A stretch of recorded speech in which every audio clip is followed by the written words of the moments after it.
Hello my dear friends, welcome again. In this section we are going to discuss very good question on buoyancy concept which will very helpful for your upcoming examination. Check this question number 1. In the question number 1, a spherical object of 1.5 meter diameter is completely immersed in a water reservoir and chained to the bottom. If the chain has a tension of 5.50 kilonewton, find the weight of the object when it taken out of the reservoir into the air. It's very good question. आप इसको पढ़िए. Question में आपको ये दे रखा है कि spherical object है जिसका डायमीटर कितना है आपका 1.5. तो आपको डायग्राम नहीं दे रखा है तो आपको डायग्राम बनाना है. 1.5 मीटर डायमीटर इस कम्प्लीटली इमर्स इन वाटर. इसका मतलब ये कम्प्लीटली पानी के अंदर डूबा हुआ है.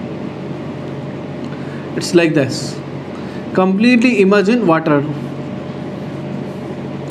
Okay, and chain to the bottom. हो सकता है कि ये नीचे से चेन्ड है, मतलब इसको ऐसे किसी स्ट्रिंग से चेन से बांध रखा है.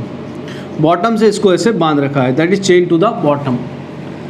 If the chain has a tension of, इसका मतलब ऑब्वियस सी बात है कि चेन इसको खींचेगी और चेन में कुछ ना कुछ टेंशन होगा. And tension of 5.50 kilo Newton. Find the weight of the object when it is taken out of the reservoir into air. Very good question. देखिए, सबसे पहले अगर इस तरह के कोई क्वेश्चन आपको दे रखा है तो आपको फ्री बॉडी डायग्राम बनाना है.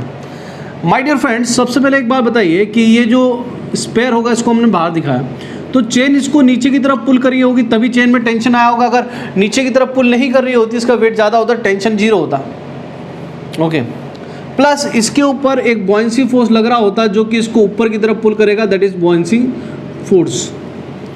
और इसके अलावा इस स्पेयर का कुछ ना कुछ खुद का भी वेट होता है जो कि डाउनवर्ड डायरेक्शन में लग रहा है, दैट इज mg. अब आपसे क्वेश्चन में क्या पूछा है, weight of the object. Very simple. अब देखो क्वेश्चन बहुत सिंपल हो गया. अब जब फ्री बॉडी डायग्राम बना लिया और ये ब्लॉक क्या है, स्टेबल कंडीशन में है, तो आपको सीधी सी बात है फोर्सेस को बराबर करने, समेशन फोर्सेस 0 करना. तो क्या मैं लिख सकता हूँ, tension plus m into G can equal to buoyancy force. Yes, can also write. तो mg जो कि वेट है इस ब्लॉक का, weight can also be write as buoyancy minus tension. It's very simple equation, governing equation. So buoyancy में से अगर मैं टेंशन को माइनस कर देता हूँ तो मेरा वेट आ जाएगा इस ऑब्जेक्ट का. तो अब इस ऑब्जेक्ट का अगर मुझे बॉयंसी फोर्स निकालना है तो बॉयंसी फोर्स कितना होता है, volume displaced by a body into density of fluid. अब चूंकि ये फ्लूइड जो है, ये जो बॉडी है वो कंप्लीटली इमर्स्ड है, कंप्लीटली पानी में डूबी हुई है, तो जितना इसका टोटल वॉल्यूम होगा वही वॉल्यूम डिस्प्लेस्ड भी होगा. तो यहाँ पर बॉयंसी फोर्स निकालने के लिए यहाँ पर लिक्विड की डेंसिटी होगी, वॉल्यूम डिस्प्लेस होगा, डिस्प्लेस्ड. ओके, और जी माइनस क्या होगा, tension. That will be the equation. Okay, तो अब मैं इसको डायग्राम को मिटा रहा हूँ and you can see this now. So देखो, वेट जो होगा यहाँ पर, कौन सा फ्लूइड है, वाटर. तो वाटर का डेंसिटी आ जाएगा, कितना वॉल्यूम होगा, जितना खुद वॉल्यूम का बॉडी का वॉल्यूम है वही. तो ये एक स्फेरिकल ऑब्जेक्ट है मेरा, my dear friends. Spherical object का वॉल्यूम कितना होगा, 4/3 पाई आर क्यूब. यहाँ पर ये कंफ्यूजन बहुत जनरली हो जाएगा कि लोग डायमीटर को रेडियस रख देंगे माइनस टेंशन. तो ये हो जाएगा 1/1000 4/3 पाई. सब लोग जानते हैं 3.14 होता है. आर यहाँ पर डायमीटर 1.5 है तो आर कितना होगा, 0.75 का क्यूब इंटू जी कितना होगा, 9.81 माइनस टेंशन. इसको सॉल्व करोगे तो इसकी वैल्यू आती है 17.30 माइनस 5.50 आपको दे रखा है. दोनों को माइनस करोगे तो अप्रोक्सीमेटली 12 किलो न्यूटन आंसर आ जाता है. That is the weight of this sphere. तो इससे बहुत इजीली ये क्वेश्चन सॉल्व हो जाता है. इसके अलावा भी कुछ क्वेश्चन ऐसे दिए जाते हैं. देखो, यहाँ तक बात समझ में आ रही. तो आपको इस तरह के क्वेश्चन में सबसे इंपॉर्टेंट बात याद रखनी कि फ्री बॉडी डायग्राम सबसे पहले आपको ड्रॉ करना है. उससे आपको आइडिया लग जाएगा कि किसको किससे माइनस करने पर आंसर आएगा. अब कुछ क्वेश्चन जो है वेट मेजरमेंट से आते हैं, बहुत ही अच्छे क्वेश्चन होते हैं वो. देखिए, ऐसा मत सोचिएगा कि ऑब्जेक्टिव एग्जाम में नहीं आ सकता. It's very important question. ये ऑब्जेक्टिव एग्जाम में आ सकता है. बस ऑब्जेक्टिव एग्जाम में जो होगा वो ये होगा कि वॉल्यूम वो ऐसे ही न्यूमेरिकल डिजिट में गिवन होगा और डायमीटर दे देगा, वॉल्यूम डायरेक्टली दे देगा, जिससे कि ये क्वेश्चन जो है न्यूमेरिकली सिंपल हो जाएगा, लेकिन कंसेप्चुअल तो यही लगेगा. ओके, तो ऑब्जेक्टिव एग्जाम में भी इस तरह के क्वेश्चन आ सकते हैं। Now come to the weight measurement से आते हैं क्वेश्चन। देखिए इसको मैं रफ पढ़ता हूँ। एक स्प्रिंग बैलेंस, अब मैं क्वेश्चंस को थोड़ा बता रहा हूँ। देखिए यहाँ पर इस तरह के क्वेश्चन आपने कई थे गुप्ता एंड गुप्ता आर के, जिनमें काफ़ी जगह देखे होंगे और आते भी हैं। देखिए, और एसएससी जेईई एग्ज़ाम में भी आ जाते हैं। हमारे पास एक स्प्रिंग बैलेंस डिवाइस होता है जो कि वेट मेज़र करता है। क्या मेज़र करता है? वेट मेज़र करता है। अब इस स्प्रिंग बैलेंस डिवाइस वेट कैसे मेज़र करता है? जितना ज़्यादा ये स्प्रिंग स्ट्रेच होता है उतना ही ज़्यादा यहाँ पर वेट की रीडिंग होती है। तो यहाँ पर जो वेट की रीडिंग होती है वो डिपेंड करती है कि स्प्रिंग कितनी स्ट्रेच हो रही है। ओके, इस तरह का डिवाइस आपने देखा होगा, इस तरह का डिवाइस आपने देखा होगा कि जैसे गैस वगैरह का वेट करने के लिए उसको ऐसे उठा के वेट करते हैं तो वहाँ पर एक रीडिंग आ जाती है, वही डिवाइस ही स्प्रिंग बैलेंस डिवाइस है।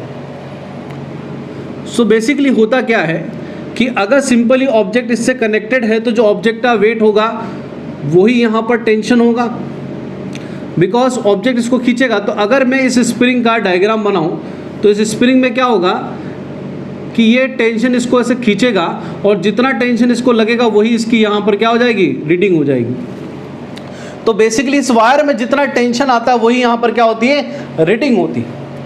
ओके, लेकिन कई बार हम लोग क्या करते हैं, अगर ऑब्जेक्ट को हमने किसी फ्लूइड में डुबा रखा है, जब ऑब्जेक्ट को हमने किसी फ्लूइड में डुबाएंगे तो उस ऑब्जेक्ट पे क्या लग रहा होगा? बॉयंसी फोर्स लग रहा होगा। सपोज लाइक दिस, अगर मेरे पास ये ब्लॉक है, ये ऑब्जेक्ट है और ये किस में डूबा हुआ है? पानी में डूबा हुआ है या किसी फ्लूइड में डूबा हुआ है। तो अगर ये फ्लूइड में डूबा हुआ होगा तो सोचिए इसका वेट तो डाउनवर्ड लगेगा, लेकिन उसके अलावा बॉयंसी फोर्स अपवर्ड लगेगा। तो यहाँ पर अगर आप फ्री बॉडी डायग्राम बनाएंगे इसकी टेंशन का, तो यहाँ पर क्या होने वाला है कि वेट तो नीचे लग रहा है, बॉयंसी ऊपर लग रहा है, तो जो टेंशन इसको ऊपर की तरफ पुल कर रहा था वो अब कम हो जाएगा। पहले टेंशन किसके बराबर था? टेंशन इसी वेट के बराबर था। लेकिन अब अगर टेंशन निकालोगे तो tension plus buoyancy equal to weight होगा, या फिर टेंशन वेट माइनस बॉयंसी के बराबर होगा। इसका मतलब टेंशन कितना कम हो जाएगा? जितना इसके अंदर बॉयंसी अपवर्ड डायरेक्शन में लग रहा है। तो जब टेंशन कम हो जाएगा इस वायर के अंदर, तो जब टेंशन कम हो जाएगा तो इसकी रीडिंग भी क्या हो जाएगी? यहाँ पर डिक्रीज हो जाएगी। Is that clear? रीडिंग भी क्या हो जाएगी? डिक्रीज हो जाएगी। सो साफ बात है, अगर नॉर्मली ब्लॉक को लगा रखा है और कोई फ्लूइड इसके आसपास नहीं है तो उसका वेट ही क्या हो जाएगा? इसकी रीडिंग हो जाएगा। लेकिन अगर उस बॉडी को किसी फ्लूइड में डुबा रखा है तो जो रीडिंग होगी या उसके अंदर जो टेंशन होगी वो वेट माइनस क्या हो जाएगी? बॉयंसी फोर्स हो जाएगी। यहां तक बात समझ में आ रही है? Very very good question. सो स्प्रिंग बैलेंस के अंदर कई बार आपको बोलेगा रीडिंग ये, अभी देखो, अभी मैं समझाऊंगा कैसे काम करना है। यहाँ पर जैसे कि ये क्वेश्चन है, तो होता क्या है कि अगर यहाँ पर टेंशन अपवर्ड डायरेक्शन में लग रहा है और यहाँ पर बॉयंसी फोर्स आ गया तो फिर क्या होगा? तो टेंशन की रीडिंग ऑब्वियसली कम हो जाएगी। सोचो ऐसे आपने ब्लॉक को ऐसे स्ट्रिंग से बांध रखा है, अगर ऐसे लटका के रखोगे तो ऑब्वियसली बात है वेट ज़्यादा महसूस होगा, लेकिन उसको पानी में डुबा के लटकाओगे तो वेट कम महसूस होगा, क्योंकि पानी बॉयंसी फोर्स अपवर्ड लगाएगा, जिसकी वजह से वो ब्लॉक पे अपवर्ड डायरेक्शन में फोर्स लगेगा। तो आपको अब कम फोर्स देना पड़ेगा उसको होल्ड करने के लिए। That is the main point. अब देखिए यहाँ पर कहानी यहाँ से स्टार्ट होती है। अब देखिए क्वेश्चन में दे रहा हूँ, ये बहुत फेमस क्वेश्चन है, आईएएस का क्वेश्चन है, ये हर टीचर कराता है, मैं भी करा रहा हूँ। Reason is very very good illustration of question concept. Question is a body weight 100 newton in air, same body weight 800 newton in water, find out density of the body IAS previous year का question है ये, density of the body. Very very simple question. एक body है जिसका wait air के अंदर कितना है? 100 न्यूटन। तो देखिए मान लीजिए एयर के अंदर आप जब वेट करोगे तो बॉडी का वेट ही क्या होगा? क्योंकि एयर का बॉयंसी फोर्स नेग्लिजिबल होता है तो बॉडी का वेट ही यहाँ पर क्या होगा? टेंशन के बराबर होगा और वही रीडिंग हो जाएगी। तो ये बोला ए बॉडी वेट 100 न्यूटन, इसका मतलब रीडिंग की वैल्यू कितनी है? 100 न्यूटन। और जो रीडिंग की वैल्यू है वही क्या है? जो रीडिंग है वही क्या है? बॉडी का वेट है। तो एक्चुअली में बॉडी का वेट कितना है? 100 न्यूटन। mg कितना है? 100 न्यूटन। तो क्या इससे मास नहीं निकाला जा सकता? निकाला जा सकता। 100/g, that is the mass, body का मास आ गया भैया। अब उसी बॉडी को अगर पानी में डुबाया जाता है या वाटर में डुबाया जाता है तो अब उसका वेट डिक्रीज हो गया, कितना हो गया 80 न्यूटन। यहाँ पर 800 नहीं है, 80 न्यूटन है। सो देखिए जब उसको पानी में डुबाया जाता है, जब उसको पानी में डुबाया जाता है, I am very very sorry, यहाँ पर 18 न्यूटन है। जब पानी में डुबाया जाता है तो अब वेट कितना हो गया, अब वेट 18 न्यूटन हो गया। तो देखिए अब रीडिंग जो आ रही है, इसका मतलब टेंशन की रीडिंग कितनी है यहाँ पर 80 न्यूटन। माय डियर फ्रेंड याद रखना, क्योंकि ये बॉडी वेट कहाँ पर, टेंशन की जो रीडिंग होगी वही वेट की रीडिंग है, एक्चुअल वेट की बात नहीं कर रहा है ये। और इसका एक्चुअल वेट तो अभी भी 100 न्यूटन ही होगा। इसका मतलब बॉयंसी फोर्स यहाँ पर कितना लग रहा है 80। तो टेंशन इक्वल टू क्या होगा, टेंशन इक्वल टू होता है वेट माइनस बॉयंसी। टेंशन कितना आ रहा है 80, एक्चुअल में वेट कितना है 100 माइनस बॉयंसी। इसका मतलब बॉयंसी फोर्स लग रहा है 20 न्यूटन का। तो इसका मतलब पहले जो बॉडी 100 न्यूटन शो कर रही थी अब वो 80 न्यूटन कर रही है। इसका मतलब 20 न्यूटन कहाँ गया, बॉयंसी फोर्स अपवर्ड डायरेक्शन लग रहा है, बॉयंसी फोर्स ने उसको बैलेंस कर दी। Is that clear? कंसेप्ट ये, पानी में हमेशा बॉडी डूबी होगी कंप्लीटली, पानी में आधी नहीं डूब सकती बॉडी, क्योंकि आधी डूबने का मतलब है बॉडी के तैरने का मतलब है बॉयंसी फोर्स और वेट बराबर है, और जब बॉयंसी फोर्स वेट बराबर होगा तो यहाँ रीडिंग 0 हो जाएगा। लेकिन इसका कंसेप्ट बॉयंसी फोर्स कितना लग रहा है 20 न्यूटन बॉयंसी फोर्स लग रहा है। Let's see now. तो बॉयंसी फोर्स 20 न्यूटन, अब इसके ऊपर वाले को मैं मिटा रहा हूँ, इसका कोई काम नहीं। तो देखो 20 न्यूटन क्या लग रहा है हमारा, बॉयंसी फोर्स लग रहा है। कहाँ लग रहा है, अपवर्ड डायरेक्शन में। बॉयंसी फोर्स क्या होता है, density of fluid G into volume of the body. अब देखो ये बॉडी पानी में कंप्लीटली डूबी हुई है, तो पानी में डूबी हुई है तो टोटल वॉल्यूम ऑफ बॉडी कितना हो गया 1000 इंटू जी। डेंसिटी पूछी है तो डेंसिटी क्या होगा, मास अपॉन वॉल्यूम। मास कितना 100 अपॉन जी, वॉल्यूम कितना, इसको उल्टा कर दो, अपॉन में ना, इसलिए 1000 जी अपॉन 20। जी से जी गया, 20 से 20 गया, कितना आएगा 5000 किलोग्राम पर मीटर क्यूब। इसका मतलब बॉडी की डेंसिटी कितनी है 5000 kilogram per metre cube. That is a very very simple question, 5000 kilogram per metre cube. इस तरह से ये क्वेश्चन चेंज हो जाएगा। यहाँ तक बात समझ में आ रही है आपको? I think you understand now. इसी तरह से एम यहाँ से निकाला मैंने, फिर यहाँ से वॉल्यूम, जितना बॉयंसी फोर्स लग रहा है बॉयंसी फोर्स से मैंने वॉल्यूम निकाला, दोनों को अपॉन कर दिया, तो यहाँ पर डेंसिटी बॉडी की आ गई। इस तरह का क्वेश्चन बहुत सिंपली पूछा जा सकता है आपसे एग्जाम में। अब इसी में एक और क्वेश्चन देखना, अब तो बहुत ही सिंपल हो जाएगा। बताओ, question is a body weight 800 newton in a fluid of density 1200 kilogram per metre cube.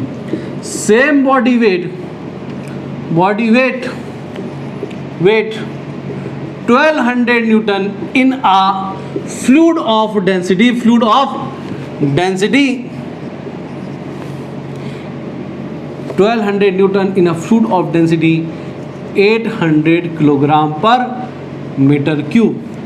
Find the volume of the body. That is very simple question, मजा आ जाएगा।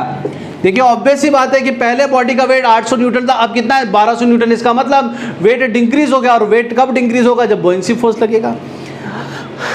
अंडरस्टैंड? एक्चुअल वेट की बात नहीं कर रहे। तो एक बात बताओ, इसका मतलब ये होगा कि जितना इसके वेट में डिफरेंस है, अरे इतना ही इन दोनों फ्लूइड में लगने वाले बॉयंसी फोर्स में डिफरेंस होगा ना। अरे अगर एक बॉडी में बनाता हूं यहां पर सपोज, पहले वो बॉडी का वेट कितना आ रहा है 800 न्यूटन, रीडिंग कितनी आ रही है 800 न्यूटन। अब रीडिंग कितनी आ रही है, यहाँ पर फ्लूइड है, और यहाँ पर अब रीडिंग कितनी आ रही है आपकी भाई साहब 1200 न्यूटन। तो एक बात बताओ कि बॉडी का वेट, एक्चुअल वेट तो वही रहेगा, बॉडी तो चेंज हुई नहीं। तो जो चेंज हो रहा है वो है बॉडी पर लगने वाला बॉयंसी फोर्स। पहले सपोज B1 लग रहा होगा, अब क्या लग रहा होगा B2 लग रहा होगा, क्योंकि दोनों कंडीशन में फ्लूइड चेंज हो गए।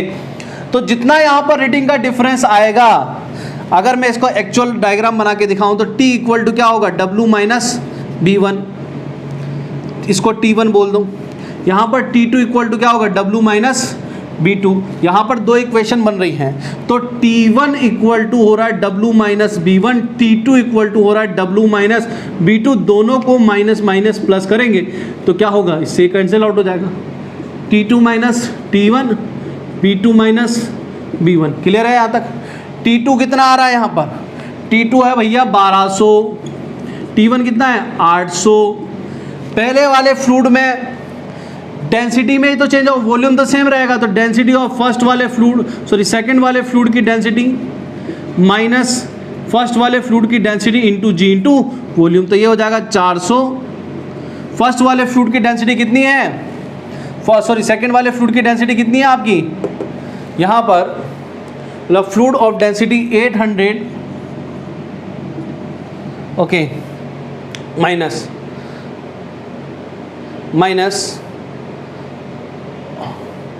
800 किलोग्राम पर मीटर क्यूब। पहले वाले फ्लूइड की डेंसिटी कितनी है, उल्टा कर दिया क्या, पहले वाले फ्लूइड की डेंसिटी माइनस 1200 G 9.81 और वॉल्यूम कितना हो जाएगा V। माइनस कैसे आ रहा है, माइनस कैसे आ रहा है, a weight of 800 newton in a fluid of density 1200 kilogram per metre को सेम वेट हाँ कम आना चाहिए, इसके बाद से हो जाना, okay okay okay okay okay okay ठीक। ओह यहाँ पर मिस्टेक है, सो देखिए यहाँ पर बेसिकली ये होगा T1 minus T2 equal to B2 minus B1। T1 कितना भैया, T1 है अपने पास, T1 है अपने पास 800, T2 कितना है अपने पास 1200। इसी तरह से डेंसिटी ऑफ फ्लूइड, यहाँ पर density of fluid second minus density of fluid first into G into V आएगा, तो देखिए ये होता है 400 जाएगा। सेकंड फ्लूइड की डेंसिटी कितना है 800, पहले वाले फ्लूइड की कितना है 1200, जी कितना होगा 9.81 इंटू वॉल्यूम, तो ये माइनस 400, यहाँ पर भी माइनस और माइनस से माइनस कट गया, 400 से 400 जाएगा, तो वॉल्यूम होगा 1.981, that is the volume of the body। so you can understand that how simple this question is। इस तरह से क्वेश्चन buoyancy force में कन्वर्ट होते हैं। तो मैंने आपको हर काइंड ऑफ buoyancy force के कंसेप्ट करा दिए हैं, हर काइंड ऑफ क्वेश्चन यहाँ पर मैंने आपसे डिस्कस कर लिए हैं, इससे बाहर आपके एग्जाम में नहीं जाने वाला। So thank you very much, आज तक के लिए इतना ही काफ़ी था।